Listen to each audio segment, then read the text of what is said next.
Hello, everybody, and welcome. I know we have all been waiting very anxiously for our third qualifier race. My name is Natara, and I will be your restreamer for this evening. I am joined by the ever wonderful Couch23 and Swimmy Leone, who will be your commentary for this race. So I'm going to let them take it away. Hey everyone, hope everyone's having a good morning or evening, depending on your time zone. Yeah, I hope everyone is doing fantastic this day.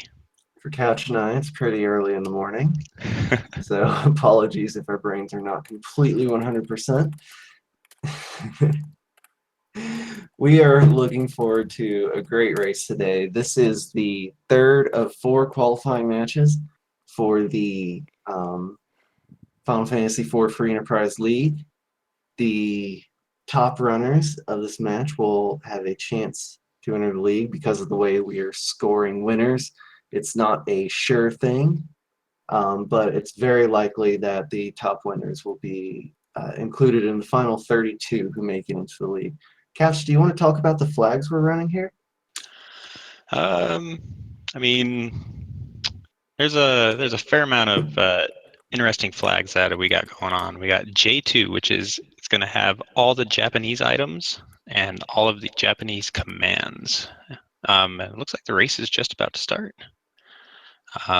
K is randomized key items just in the regular spots. So like you can get the pan from the Baron Inn instead of the Baron Key like you would in vanilla.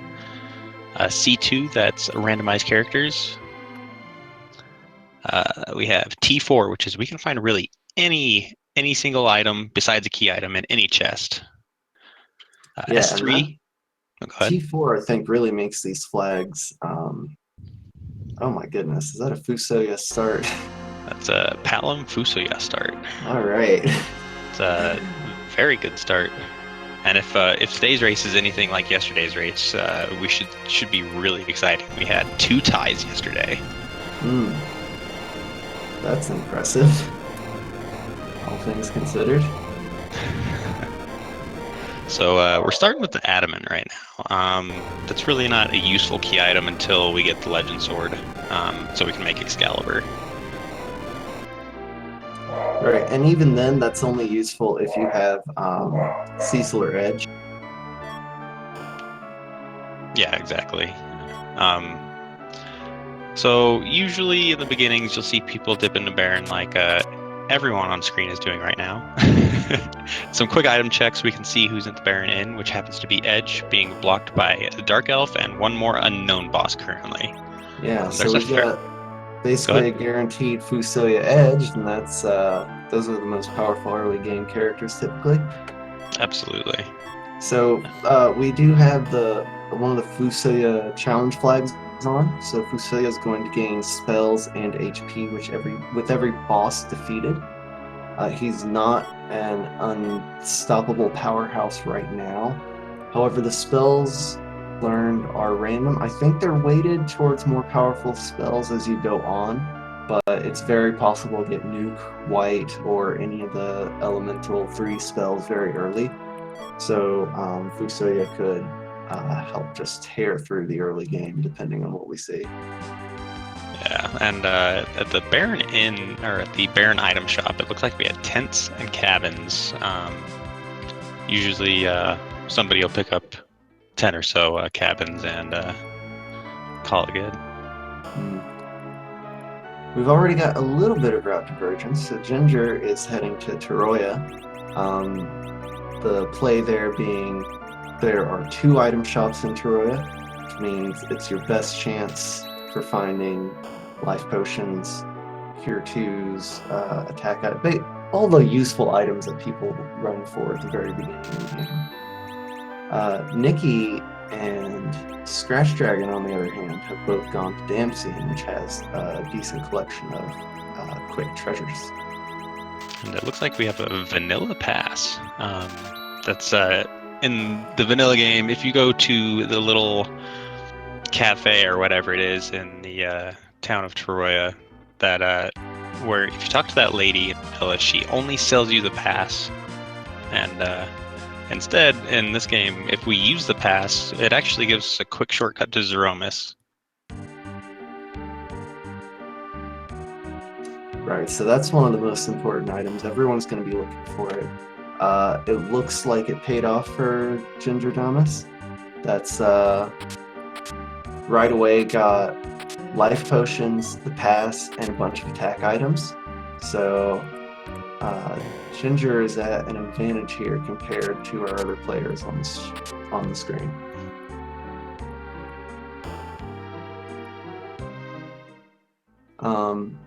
It looks like some people are trying to power up Fusoya by taking on some optional bosses, but I think Nicky went straight for, was that Hobbs? And found that the boss might be a little too difficult.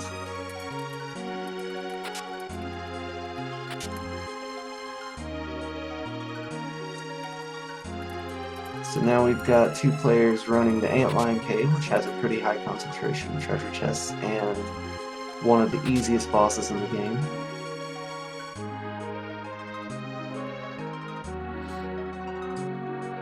The Antlion spot has barely any attack, barely any magic power, and 1000 HP, so it's beatable by almost any party.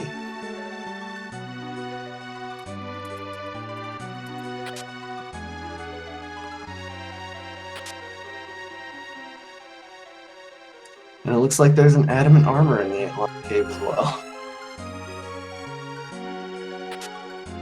Adamant is the most broken item in the game. It is, in the vanilla game, almost impossible to get.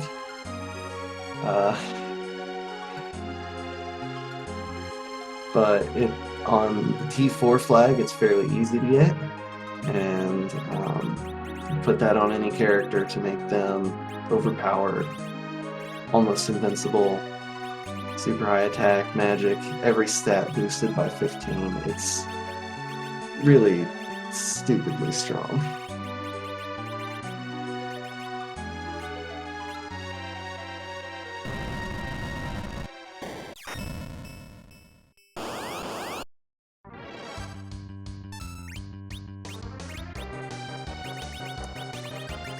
Wyvern is the boss of the Antlion Cave.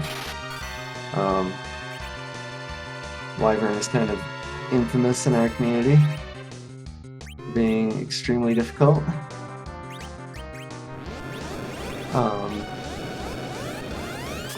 Nickynoel is having a little bit of trouble beating Wyvern here. Gingerdamus tried to use a Moon Veil, but the W flag is on. With the W flag, Wyvern will not open the Mega Nuke, and Wyvern's AI without that Mega Nuke is to cast Wall himself, and then bounce nukes off of that wall. So actually that Moon Veil is not going to do anything helpful, unfortunately. If the W flag were not on the Moon Veil, it would absolutely be the right play. It would be an almost instant win. Wyvern would get that Mega Nuke bounce back and probably kill itself, but since Wyvern is bouncing nukes off of his own wall, putting a wall on your party members just doesn't help at all. The Ginger has made it through, and our reward is the spoon.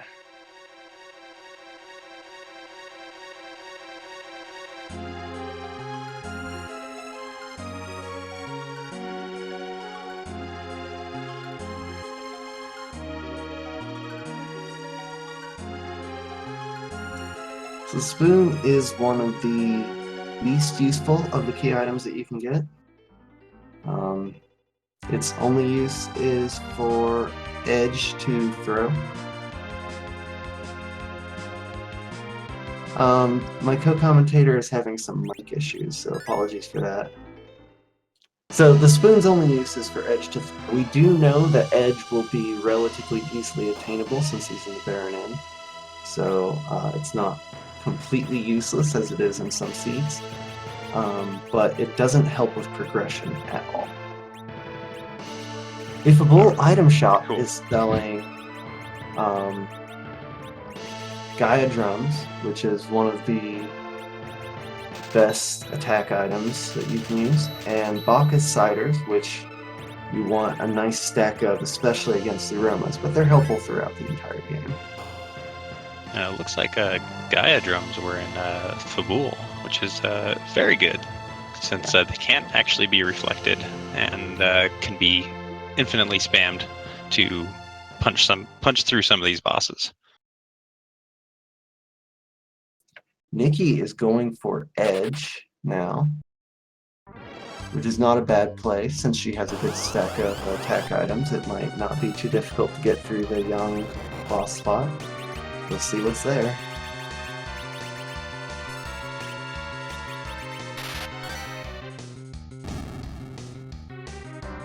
And we have Golbez. Well, Golbez is one of the worst bosses you can do. Yeah, but if they still have a Moon Veil, it shouldn't be a hard fight at all.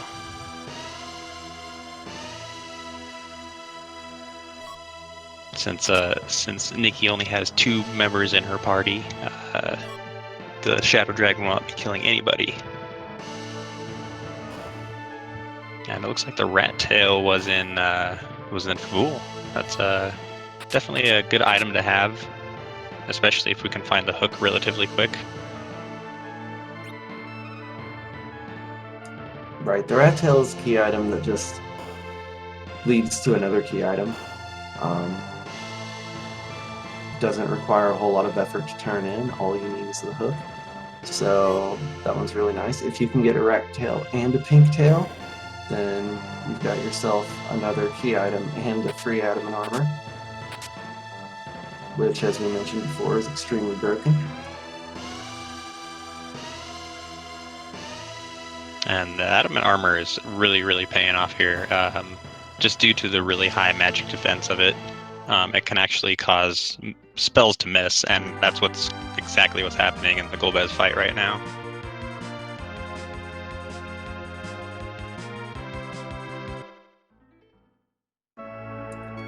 Yeah, the young boss spot has, what, 4,000 HP?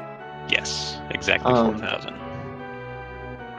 And yeah, Nicky has defeated Golbez just by spamming glorious items.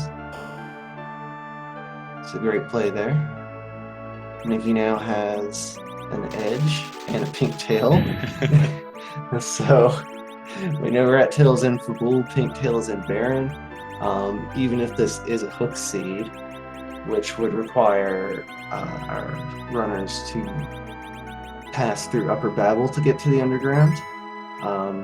Even if that is the case, with 2 adamant armors, that's not going to be that bad.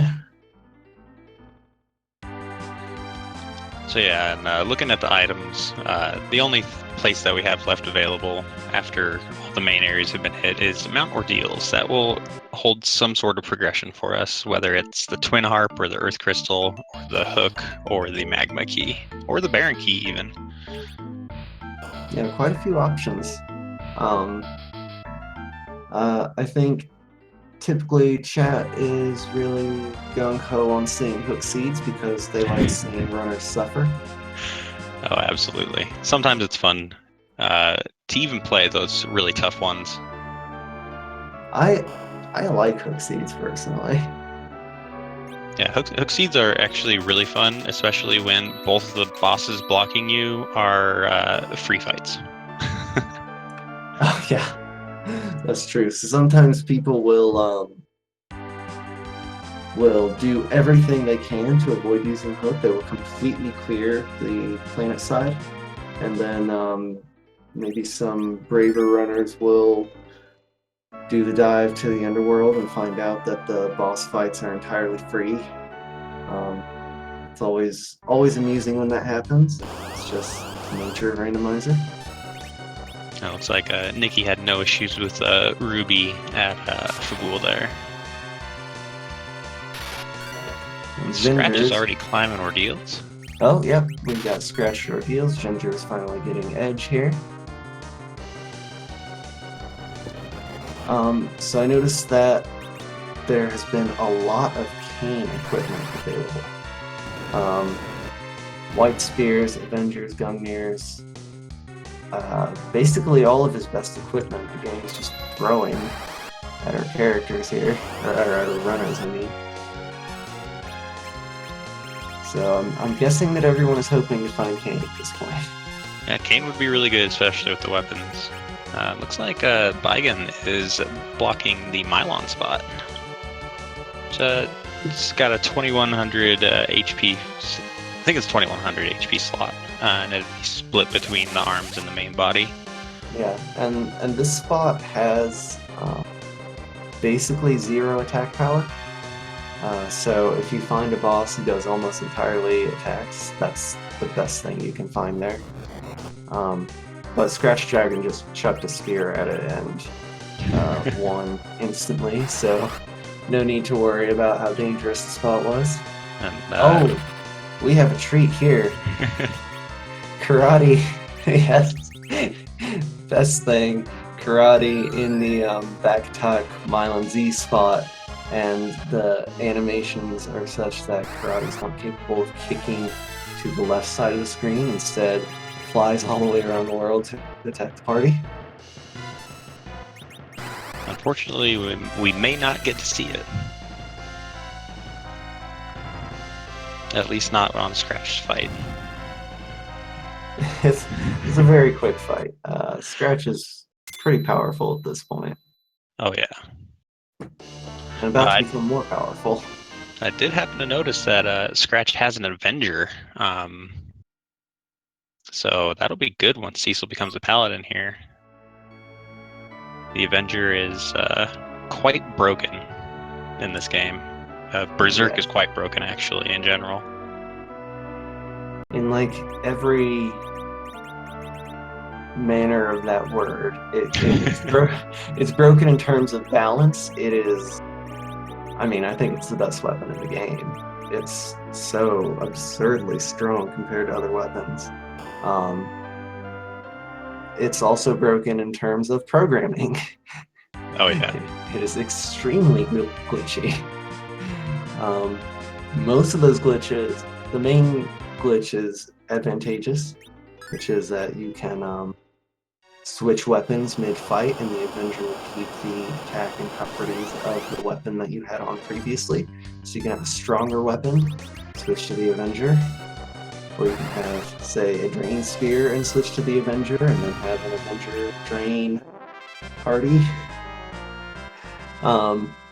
Some of the glitches are not so advantageous. Sometimes it will cause your character to lock up or get stuck in a mimic glitch. And the Earth Crystal was the key item that we received on Mount Ordeals, which opens up the Tower of Zot, which is 2 more bosses, and a key item. And it also opens up the secondary treasure room in Toroya, which is really nice because I think there's like 20 chests in there, if I remember right. 20 sounds right, 18 to 20, something like that. It's the highest density treasure room in the game, so if you are not already overloaded with equipment, it's usually good to go there, especially on a T4 seed. It looks like Nicky is through the Mylon Z fight. Mm-hmm. Ginger is trying to beef up Fu a little bit by fighting the completely optional demand fight.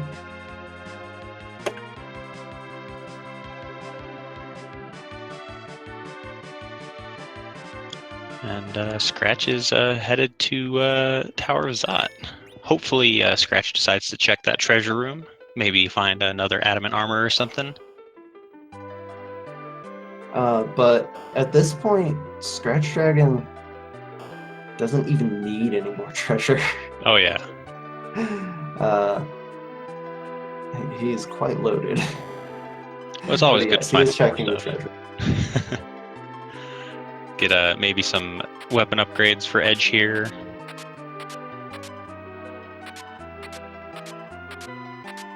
Not really seeing too much so far. And Excalibur, that's about it, really. Yeah, Excalibur, Ninja Robe is pretty good. if you don't already have the adamant edge. Honestly, in my opinion, all that stuff will be sold. If it was me playing anyways. Looks like there was already a Ninja Rope edge.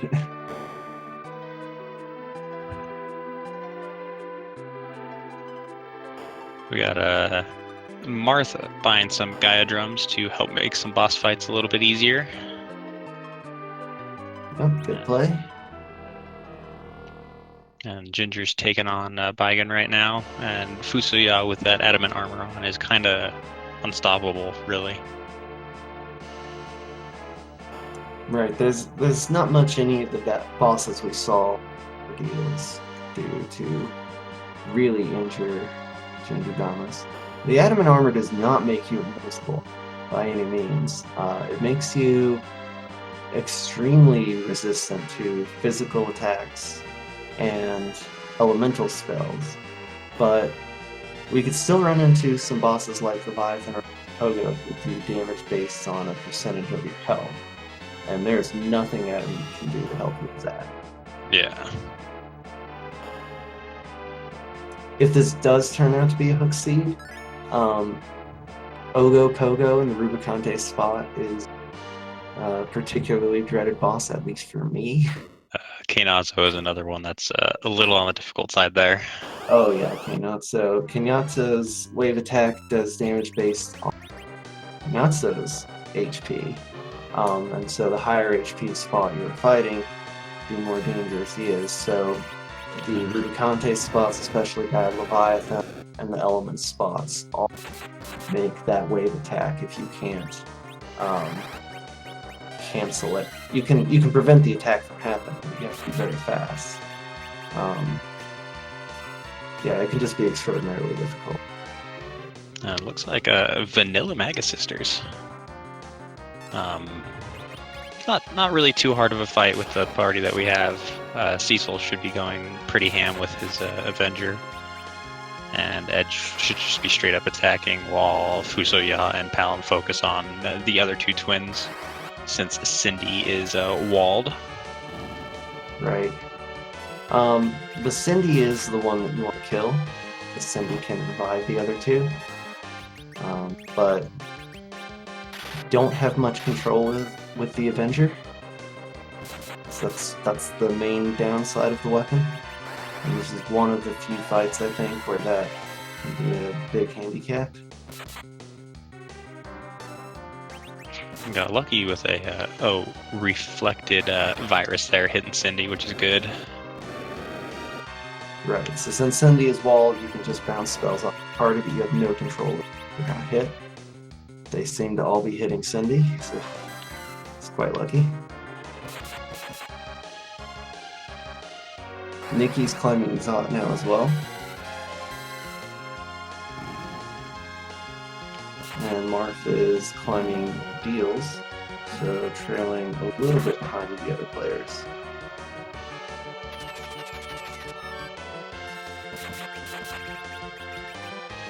Ooh, and Cecil getting charmed there is not good. Hopefully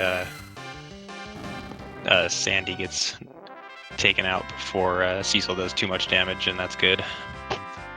Yeah, I believe Sandy and Minnie have less HP than Cindy does. It seems that way to me anyway. You can always check.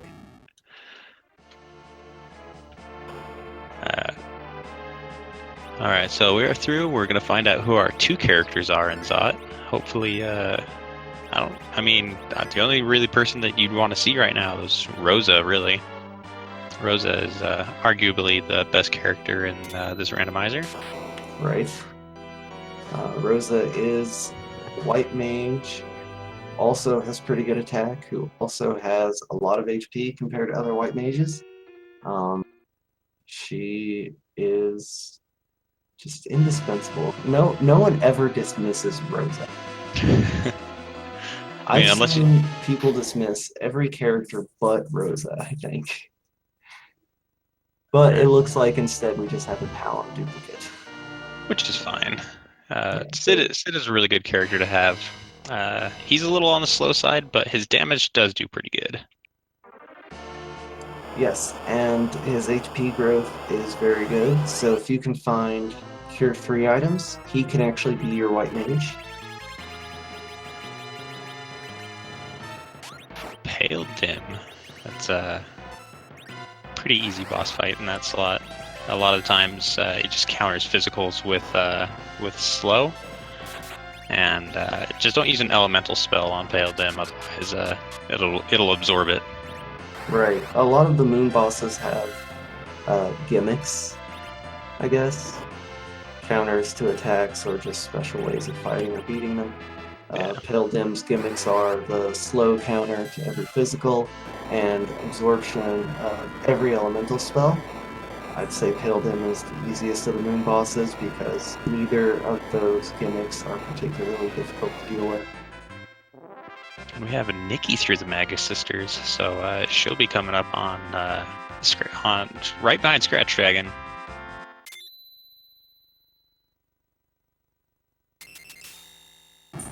Yeah, they're getting pretty close together.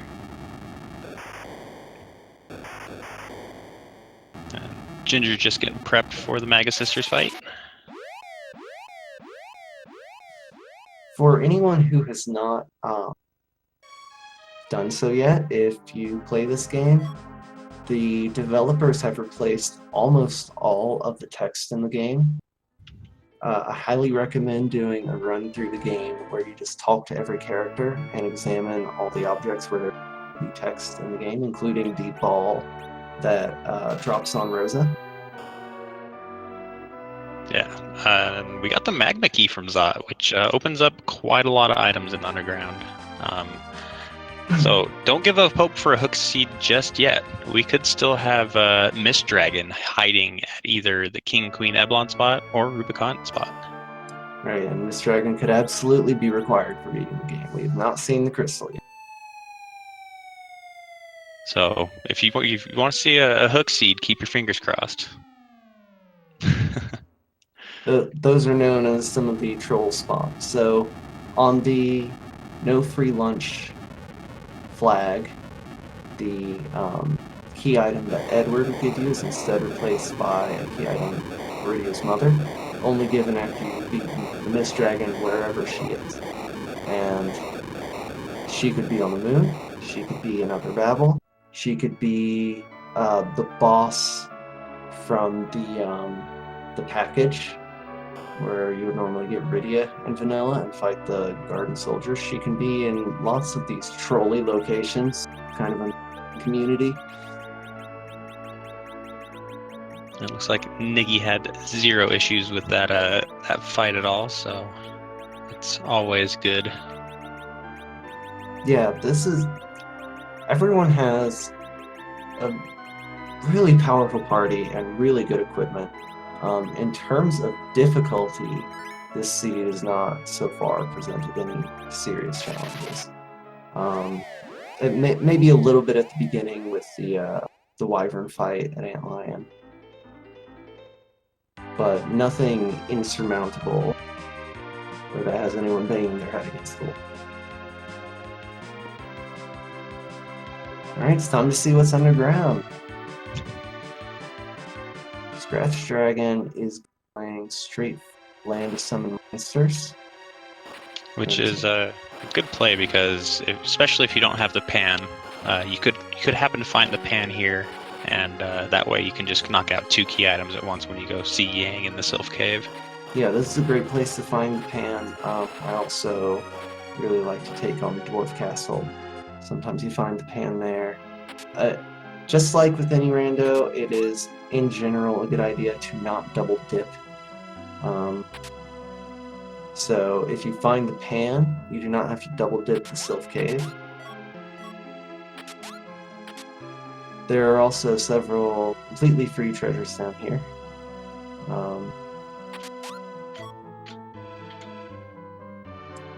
There's also 2 possible boss spots which, on these flags, cannot have key items, but one of them could be Mist Dragon. Oh, absolutely. And usually with the end flag on, I'll dip into the library really quick and just take a glance and see who's down there. Because if Mist Dragon happens to be down there, I might just go spot Miss Dragon really quick, hopefully, and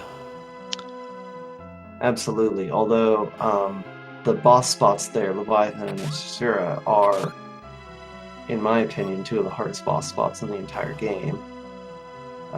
So I like to check if Miss Dragon is there, but I usually take it on at this point.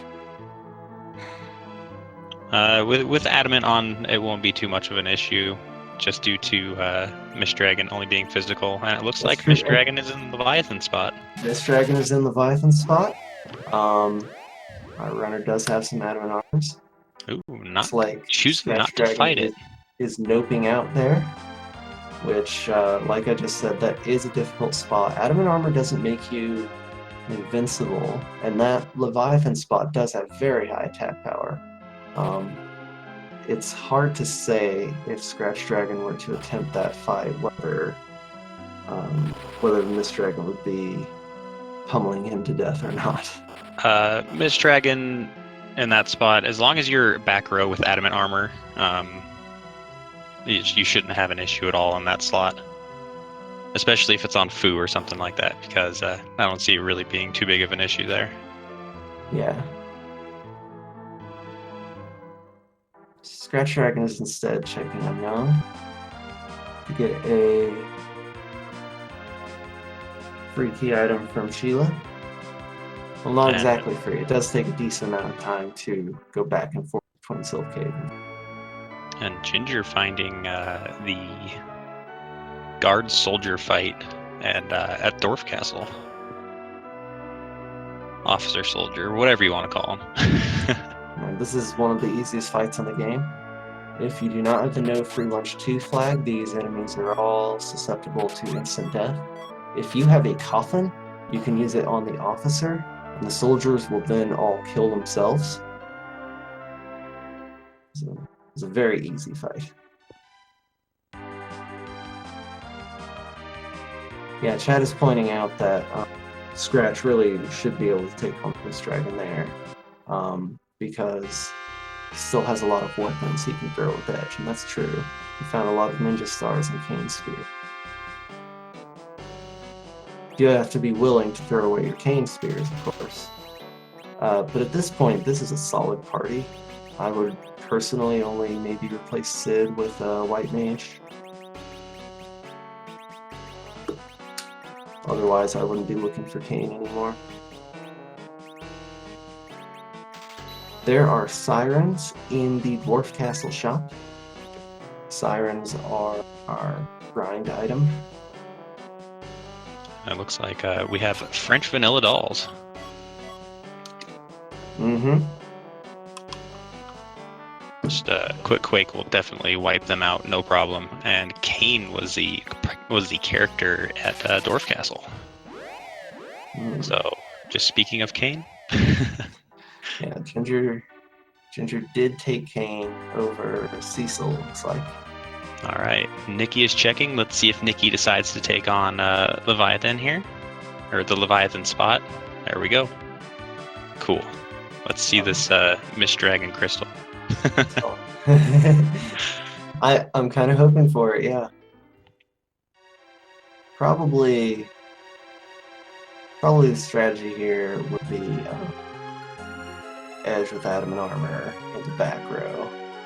Yeah.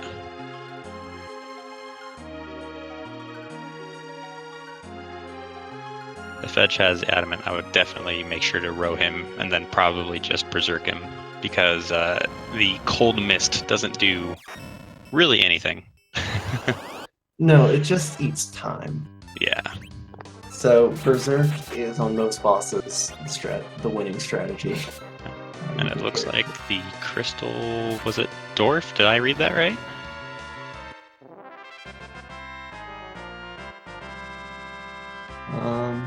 I believe the crystal is at Dwarf Castle.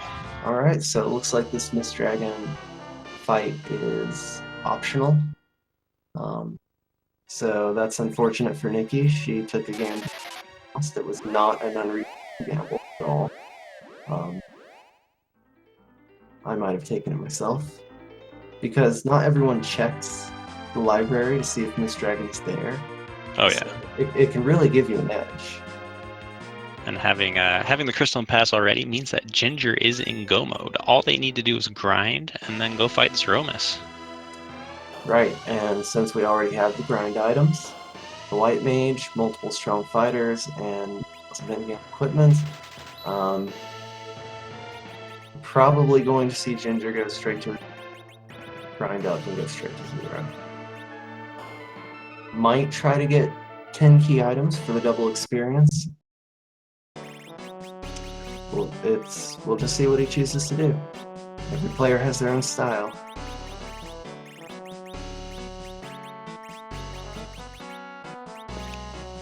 Unfortunately, they don't have 10 key items yet, so the grind's going to be a little bit slower just due to the X2 flag being on. So what happens is, with X2 on, if you get 10 key items, the experience you gain from any fight is doubled.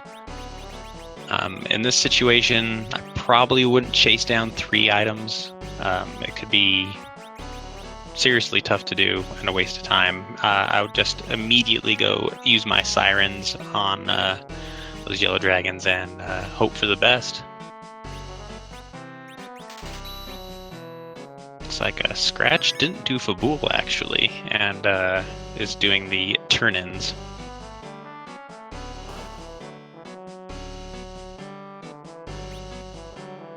So Ginger does know, I believe, that there are Cure 3s down in some of the monsters, so maybe as a backup we'll go buy some more of those. Let's see what he chooses to do. Now it looks like he's going straight for the grind.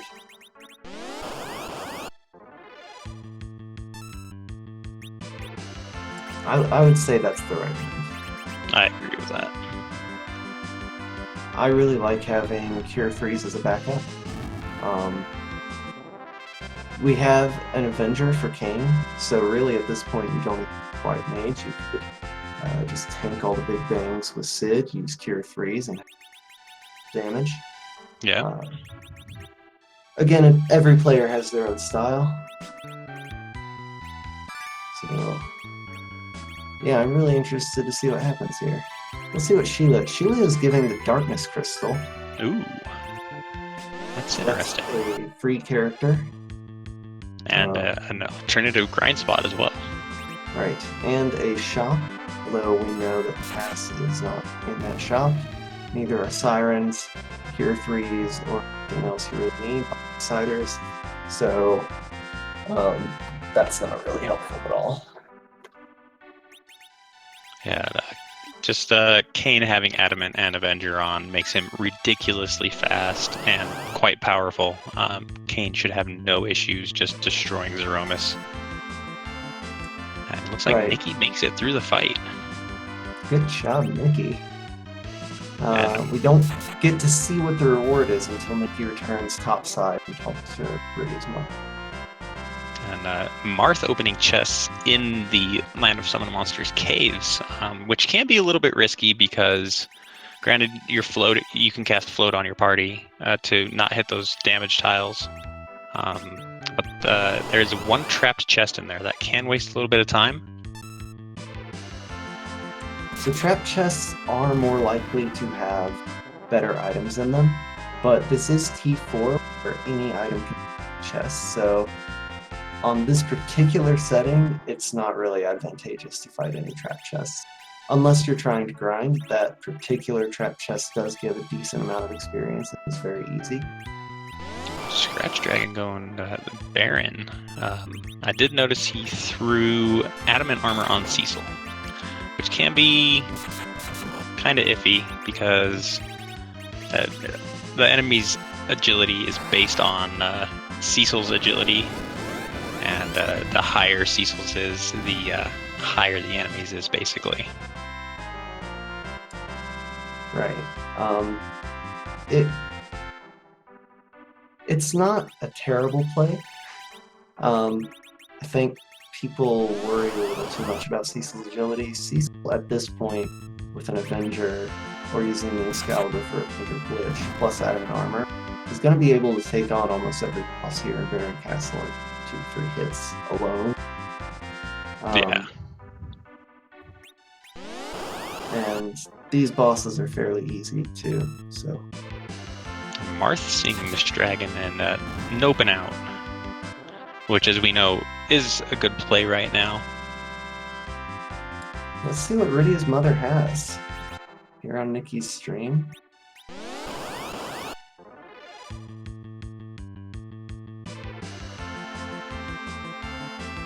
And it's the Legend Sword. So I'm very disappointed at this point. and it looks like we have Bahamut in Kainazo's spot at the Baron Castle. Yes, but Fusoya has nuke at this point, and so that's going to be a one-hit kill. So Scratch will pick up another character here. It could be Rosa. It could be another duplicate. Wait, it can't be another duplicate because we've already found the one duplicate. So it can either be really Porm or Rosa. Or Yang. Yeah, he is also a very good character. Not in the early game. So it looks like Scratch has chosen Sid. Sid is kind of just like a slower Yang who depends on equipment. So that's not a bad play at all. They're kind of interchangeable. We have chat saying that Porm was in the Kaibo bed. I happened to miss that check, so... Oh, I did too. There's a lot going on. Oh yeah, Marth being pulled into the Mist Dragon fight. Fortunately, it's a dead end there. Yeah, but as chat pointed out, that could be worse. We know it in a dead end if it had instead gone to another pointless progression item. Especially bad would be the Twin Harp. Oh yeah. Although Twin Harp is great for us viewers because we get to hear music, it's kind of terrible if you're a runner because getting in there and watching that cutscene and everything to the boss fight is just 2 minutes down the drain. And Sand Ruby was at the Baron Castle, so we're going to see a Porm snag here for some white magic. And there was also another item I noticed in the watery pass there. Not watery pass, the waterway, whatever. All of the adamant armors. Yeah. T4, that's just the nature of T4. So the actual lead, when it gets going, has significantly flags. T4 is dropped down to T3, so it's not going to be nearly as free to equip your party.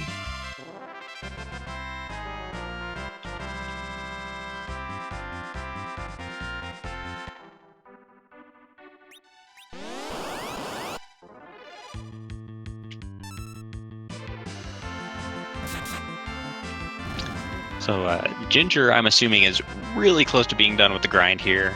I don't see them trying to gain too many more levels. I'm also assuming they're probably almost out of sirens. Right. Yeah, it looks like Ginger's heading up. Ooh, going to the tower. That's interesting. Oh, got 20. Ginger has 26 sirens left. Plenty of sirens to keep going. All right. A little confused as to what just happened, but that's all right. I think maybe he just changed his mind. Yeah, could be.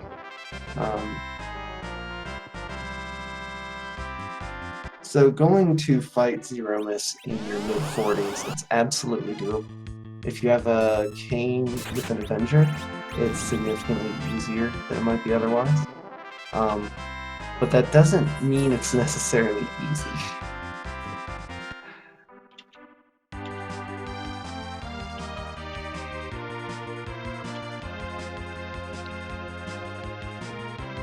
Also notable that Ginger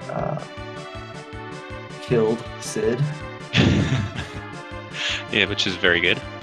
For agility anchor reasons. And we do have Ginger going to Hobbs to check for a character. Interesting. Don't remember who was up here. I don't either. Or it could be the boss kill as well, yeah. Oh, a Cecil dupe. Okay. Or no, that's the Cecil. That's Cecil, not the dupe. I forgot. They haven't picked up the top yet. Right.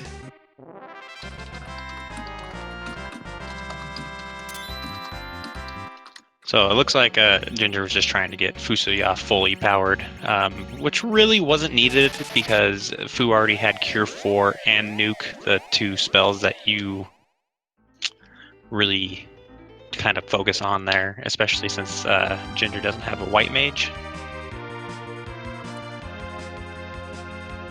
Right. I would think that in this particular fight, Fu would be the white mage.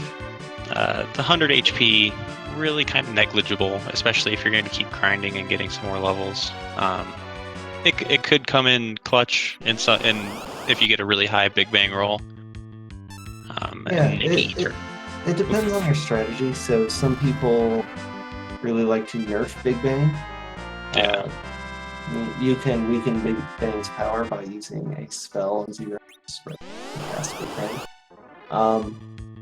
It is fairly time consuming. Some people, myself included, like to just eat full power Big Bangs as much as they can and only use nerf strats if you really have to. Yeah. Nicky turned in the Adamant and Legend Sword to get another Excal, probably for Edge to go ahead and toss it as Zeromus. Right, and that'll do a good chunk of damage. They haven't really seen extremely good weapons for Edge. Edge is usually better off just being berserked in that fight. But if you can't get good weapons for him, then absolutely getting some more throwing items is useful. Make the fight quite a bit easier. There's a question in chat. Why leave Sid dead there? So Sid is probably sitting at 14 agility right now. That just happens to be a magic number for the Zeromus fight, where Zeromus's agility is based off of either Cecil's agility, or if Cecil is not in your party, they'll base it off of the character in the middle slot. So when Ginger is done grinding, I'm assuming they're going to switch Edge and Sid. So Sid is in the middle, chilling with 14 agility.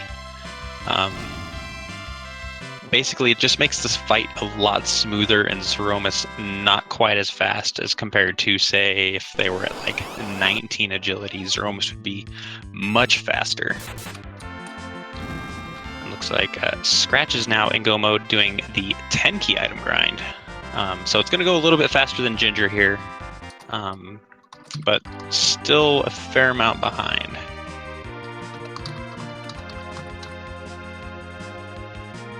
And it looks like Ginger may be done grinding and headed to the Zeromus fight. Yeah, let's see what's going to happen here. All right. Ginger's absolutely powerful enough to take on Zeromus. Awesome. This is a really good time for the seed that could have led you down a few wrong paths. Yes. So Ginger has everyone in the 50s. That's pretty much ideal.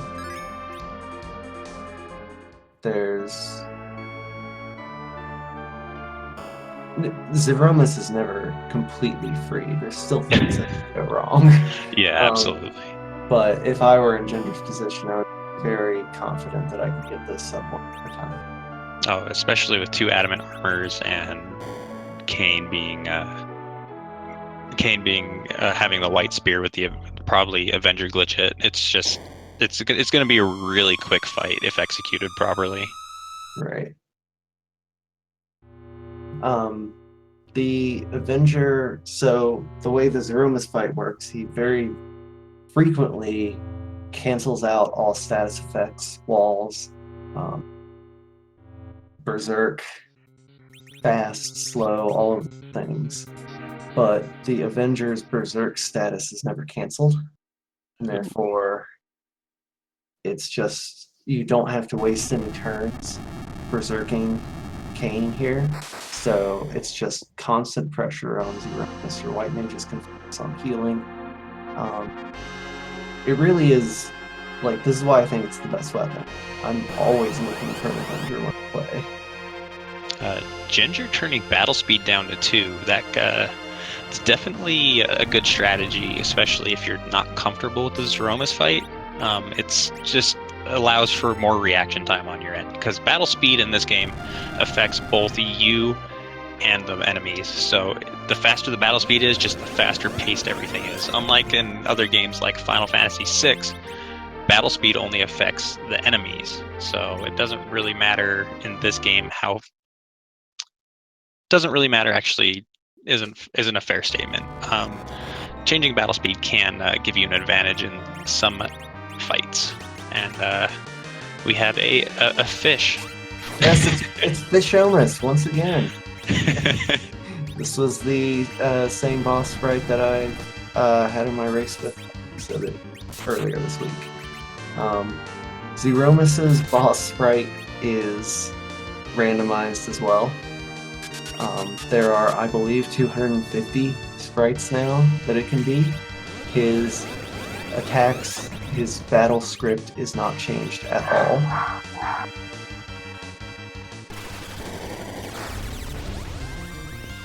Alright, so it looks like Ginger got a very good Silk Web nerf off there. Kane should survive this no problem. And they're gonna keep going.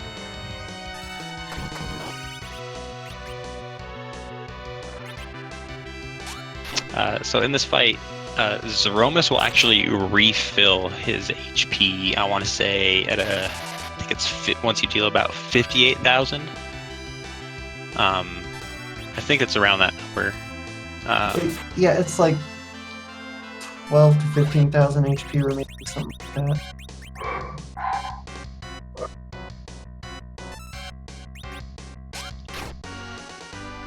So we'll probably see Sid start taking a nap here soon. It's really no point. And we have a first placed finisher, Muppets in Space, with a time of 50:16. Very good time. That's really, really awesome. And I don't see Ginger being too far behind. You know, Ginger has played this seed excellently. GG to Muppets. Muppets is a really excellent player. Rivers finishing in second place with a 50:59. And the same can be said for Rivers. Absolutely great player. GG. Absolutely. Looks like a Scratch is headed up to the Zeromus fight, with Marth finishing up getting the crystal in the Dwarf Castle, and Nikki is currently in her grind.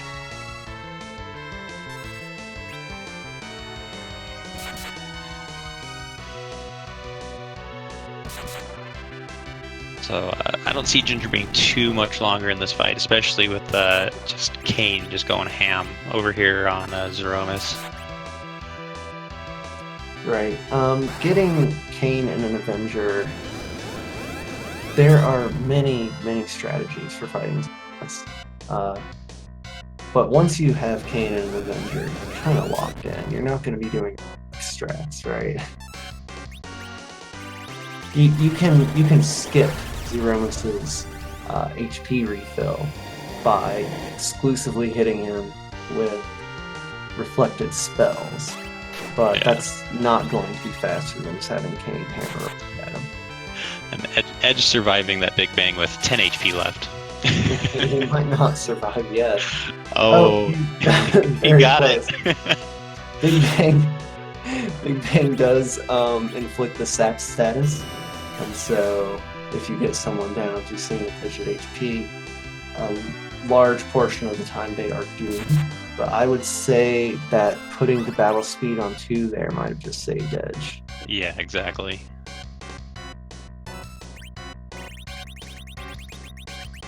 Alright, Scratch just entering the beginning of the Zeromus fight. I don't see Scratch having any problems at all with this fight. This was a very generous seed in terms of equipment.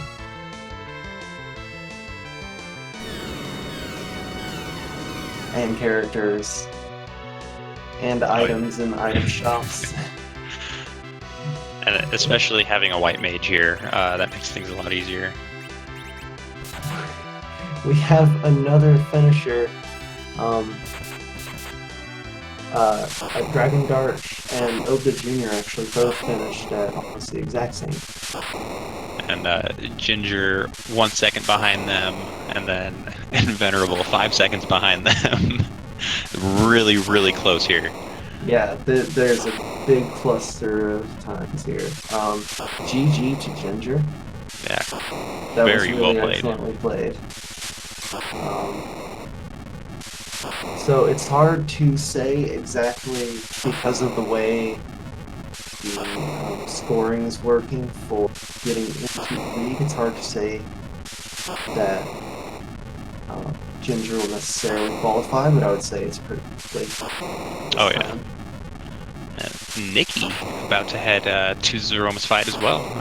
I don't foresee Marth being too far behind, judging by their HP levels right now.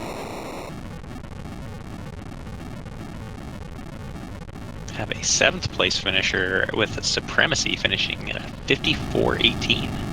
Very well played. GG Supremacy. Supremacy has been working very hard this game. He's racing constantly. He's gotten very, very good.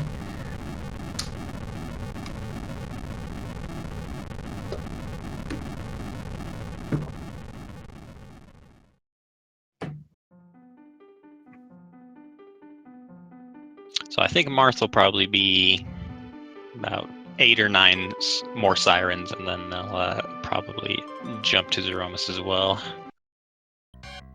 Yeah. Oh, is it time for chat to jump into fish puns?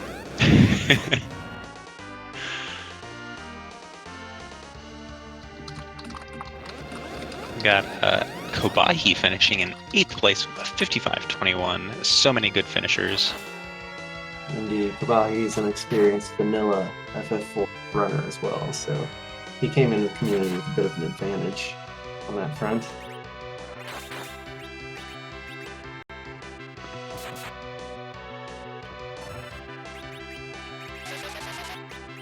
And judging by how long Scratch has been in this fight, should be almost done as well. Just gonna go ahead and toss some more stuff with Edge and let Kane do his thing.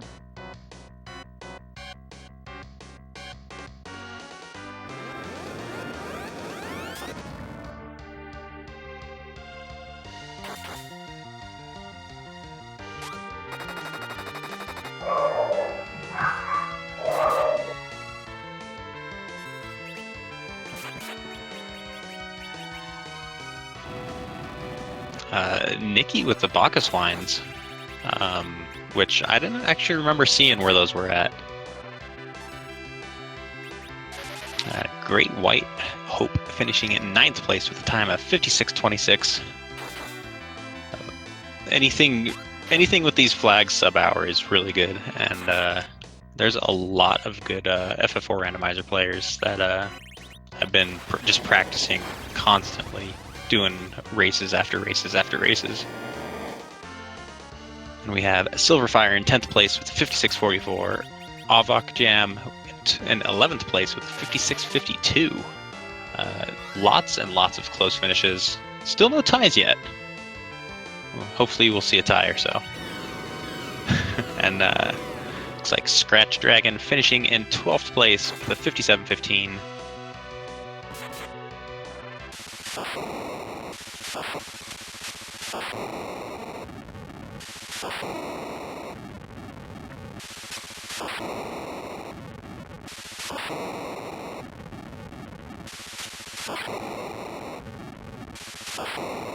So Marth probably on the last 1 or 2 sirens here. Just looking at HP and survivability. Cecil is alive. It's looking really solid here. Right, so with Cecil, some people really like to kill off Cecil at a certain point to lock his agility into 15 or 28. If you do have an Excalibur Crystal Sword, then it's not really that necessary. It depends on basically whether you're trying to take on this in mid-40s, mid-50s. If you want mid-40s, the agility anchor matters quite a bit. If you're taking on mid-50s,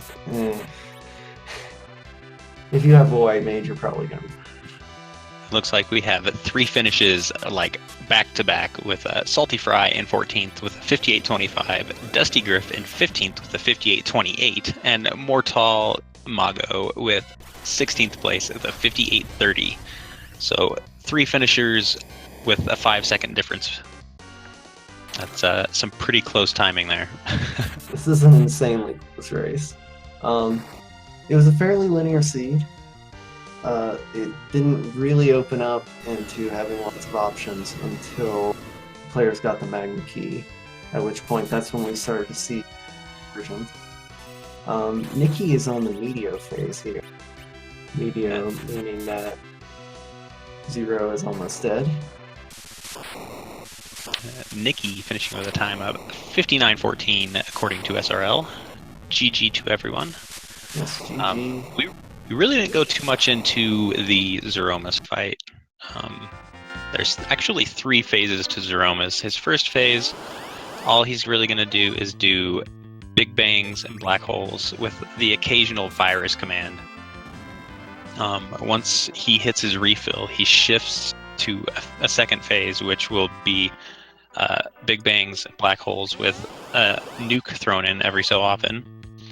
And his third phase, he'll just spam Meteo, and that's when you know he's about dead. He usually has about between 2 and 9,000 HP when he shifts to that phase. Right. For the most part, when you see Meteo, you're done. The main exceptions are occasionally you will get unlucky and trigger a phase shift after Zero already has a big bang locked in for his next action. And when that happens, you're going to get a big bang followed immediately by Meteo with very little time to heal in between. That's when you see people wipe to Meteo phase. It's all very sad that happens. It's always a hurt feeling when that happens. You're just like, oh, I got to go through this whole fight again. Especially if it's like a lower level Zeromus fight where you're in your early 40s and you're like, oh, I just struggled through that fight for like 10 minutes and now I have to do the whole thing again. It's kind of a nightmare. We've got some more finishers. Z-Man in 19th place with a 1 hour flat. Kata Kahasa, I hope I pronounced that right, 20th with a 1 hour 13 seconds.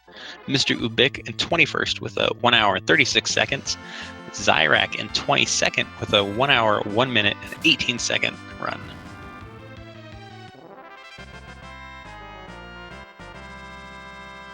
So you can usually tell where people went based on their finishing times, like especially from a commentator's point of view. We knew that MarthSK was bait. We knew that going Babel or something was bait.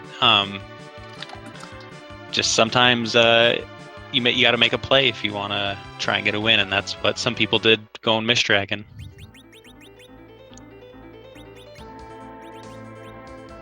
Right. That was not by any means an play. Oh yeah, definitely. It does take a bit of time to take out MarthSK, take out anything in the Leviathan spot. That's 35,000 HP.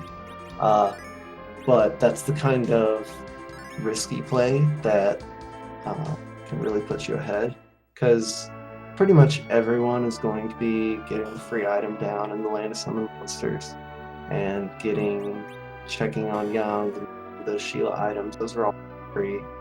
Dwarf Castle bosses aren't terribly hard. A whole lot of people are going to be skipping MarthSK. So just the nature of Randomizer, you might make a play that puts you way ahead. That could absolutely have been one of those plays. It just turned out in the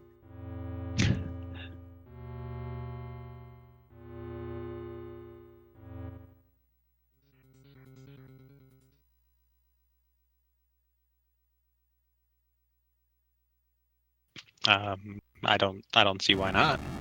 We can more than happy to have the runners come in for an interview.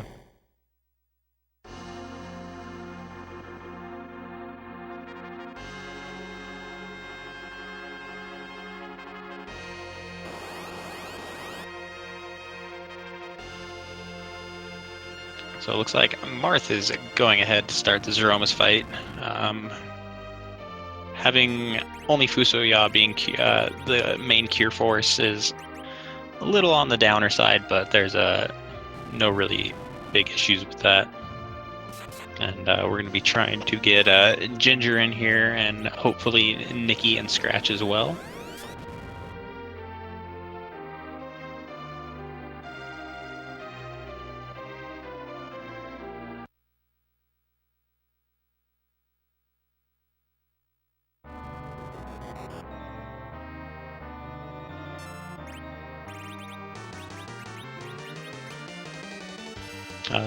Welcome, Scratch.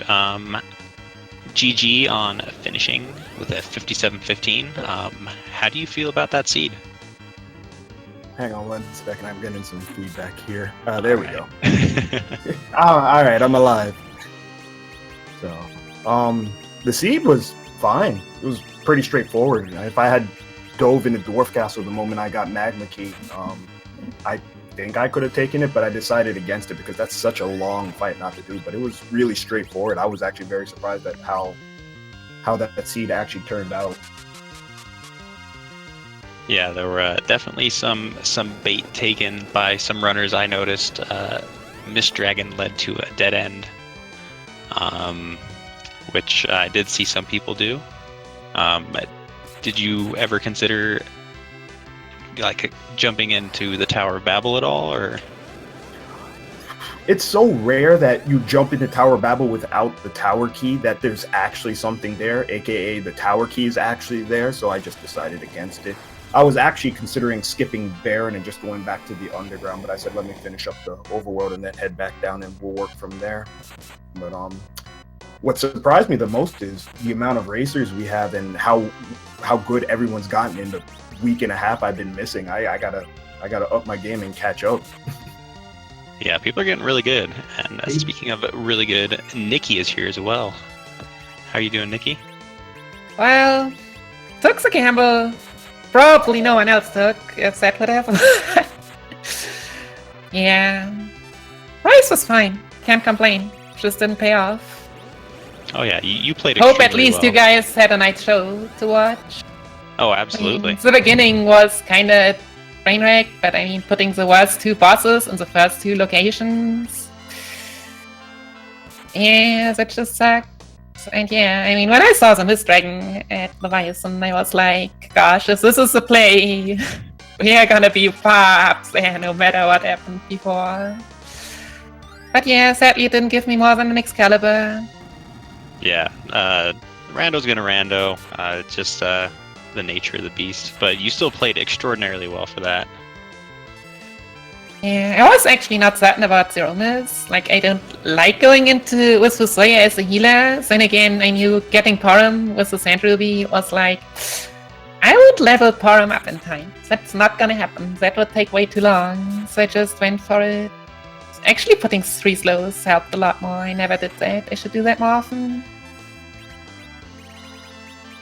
But yeah, things worked out pretty well after the starting problems. Even Zemus-Dragon, which like... it dragged hard, but fortunately it was still Zemus-Dragon. And my resources worked perfectly to barely kill it. Yeah, you played really well from what I was watching, and good GG again. Thanks a lot. So it looks like we're also joined by Gingerdamus. Ginger, GG of the being restreamed, came in first. So congrats there. 53-23 is an amazing time for the seed. How do you feel about it? Hello and thank you. I feel pretty good. I feel like I definitely got a little bit lucky because I still made mistakes, but I just went the right way and didn't make big mistakes, just made silly ones. Yeah. Well, everyone makes silly little mistakes. We noticed there was this moment you were grinding, and then you took off. It looked like you were going for 0. But then you turned back. Did you not feel confident in your... That would be one of the mistakes I made for sure. I didn't think Fusoya had tier 4. I was there convinced. You noticed I ran to the tower a minute or two before that, and I was like, "Oh, I gotta fight a boss. I gotta find a boss. Quick, gotta find a boss." And then, of course, when I went and found the boss at Hobbs that I hadn't done, he didn't learn tier 4, and I was like, "Wait, what? Oh, I'm dumb." Little things like that happen. It was a very tiny mistake. You still came in with a great time, so congrats on that. Any other thoughts about this seed? Avenger Kane is just broken. It's He makes so much absolutely so broken. free. We were discussing that. Broken in every sense of the word. You could almost have a flag set like no Avenger Kane. That's like a no free launch setting. Yeah, I think when the game first came out, it was immediately noticeable that Fusoya and Edge were very broken for the early game. It's kind of noticeable now that Avenger Kane is broken. But I don't know if there's going to be any attempts to nerf that yet. And I had all 3. What a great seed. Right? This seed was very generous. Let's see. On the Zeromus fight, that's something I've never done before, is have Edge throwing the full time. Like, I had the Bacchuses, and I just never had a need for them. It was just constant, like, well, I've got something I can throw for 6, 7, 8k damage. Very unique situation. Cloud 3 does it. Fire. Yeah, felt good, felt fast. Not making mistakes on Zeromus is the main thing. I could care less about mistakes almost anywhere else. But as long as Zeromus is smooth, I'm happy. Yeah, wiping to Zeromus is like one of the most disappointing things that could possibly happen. Yeah, agree It for looks sure. like... Thanks for the interview, Ginger. It looks like we've also been joined by Marth. Marth, do you have any thoughts about that seed? Only one thought come to mind at this point. Miss Dragon was a trap. Yes, Miss Dragon was a trap. Man, it's as soon as I saw that people were finishing left and right, I figured, okay, that was a bad course of action. I should have gone to Dwarf Castle immediately instead. We noticed a few people took that gamble, and we were discussing that it was not. Yeah, well, I figured, okay, well, I'm in the Fey March. I might as well check if Miss Dragon is there. Then I went and checked and figured, okay, I'm pretty sure it's gonna be Crystal. And surely enough, it wasn't. It definitely wasn't a bad play to make. It was really smart in my opinion, especially just to check for Miss Dragon since it is a no free lunch seed. Yeah, It just happened to not pay off. yeah, but I also took a risk by taking on Miss Dragon at a low level. I mean, okay, I figured, okay, I've got Nuke, I've got some decent offense. I think I can put it off. Failed the first time. Second time, I was a bit more lucky, but in the end, it didn't pay off. Yeah. On the bright side, it did dead end immediately. Yeah. I mean, you didn't have to. Well, I could have, skipped Dwarf Castle and then just went way off. But I figured, okay, Dwarf Castle's on the way. Might as well do it. Then I saw. I was like, oh my god. Well, you still did a really great job.